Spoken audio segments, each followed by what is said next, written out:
Hi, good evening. So I'm Isabel McDevitt with Bridge House, and I sent in a pretty comprehensive list of all of the things that we agree with in the plan. So I won't reiterate that. I just want to take a step back and really look at where we are as a community, and just the realities of we're all feeling tired, it's late, and some of us in here don't have a place to sleep tonight. And we can do better than that. And so while the plan puts us in a really positive direction, I think the key to this is, as a community, how much will do we have to implement the plan and implement it well? And it requires a lot more than just thinking about where the money's going to come from or where the services are going to be. I think it really requires a look at what is best practice around thinking about sheltering differently. Bridge House supports the plan in terms of a focus more on exits rather than entries into the system, a focus more on transitional services and permanent housing, a much deeper dive helping people who are more vulnerable, and using coordinated intake and assessment in order to properly prioritize services. But I think it is incredibly important to think about what is the individual's experience going through the system. We have created more barriers for folks than need be, with fragmented services, wandering all over town, seasonal services that change, rotating day shelters. And this plan, if we do it well, could eliminate a great deal of that. And so I think it's very important that we look at program-based shelter and really talk about what that is, because that is a huge chunk of this plan.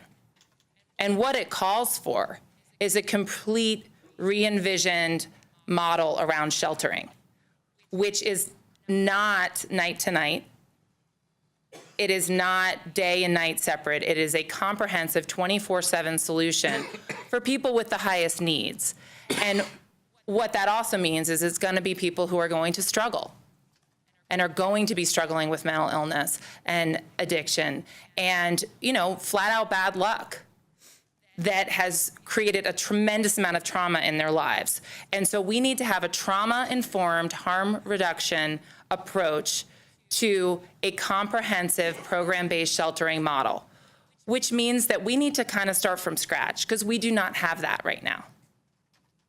So we can eliminate barriers for people experiencing homelessness by allowing for their basic needs to be met, i.e. a safe place to be, access to food, access to storage, access to showers, all of those basic needs items, and then also really help people have a housing first mindset from the day they walk into shelter. So they don't have to be thinking about, where am I going to sleep tonight? They can be thinking about, where am I going to be living in a month, 6 months, a year? And we can really, really focus on that. We have to create exits. The housing targets in the plan, I think we've kind of glossed over. The heavy lift it's going to take to create the amount of units that we need in order to move people out of the program-based shelter is huge. And so that's where we need to be creative. It can't just be developing more apartment buildings for permanent supportive housing. It has to be congregate living. It has to be working with long-term care facilities. It has to be working with a lot more creative housing solutions, rapid rehousing, building on some of the things we've started, but we just don't have enough. And we have to work regionally. So on a night-by-night approach, we aren't going to solve this, in a day.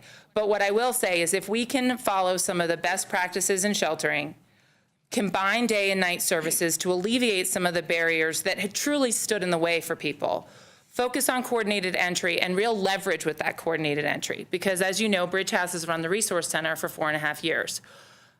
It's not perfect, but it's been a precursor to some navigation and coordinated entry services. The problem is we can assess all day long, but if we don't have a shared community agreement that assessment's going to mean something, that's actually going to mean entry into a program-based shelter bed, or that's really going to mean entry into mental health services or entry into substance abuse treatment, then it's no good. We need to make sure that whatever that assessment tool is actually results in people getting the services that they need.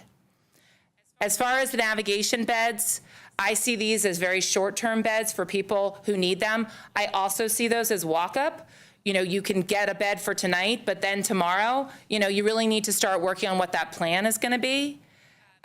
Because, you know, we can be so much more trauma-informed in our approach to just looking people in the eye and giving them some hope that they can improve their situation, whether they need 3 days to do that or 3 years. You know, we can do a lot better job there. And I really hope that we can use the assets and the resources that we have in this community to maximum impact before we start thinking about how we have to create more on the emergency and transitional side. And then on the housing side, we need to be busy and thinking about every creative solution that we can find. Thank you. Okay.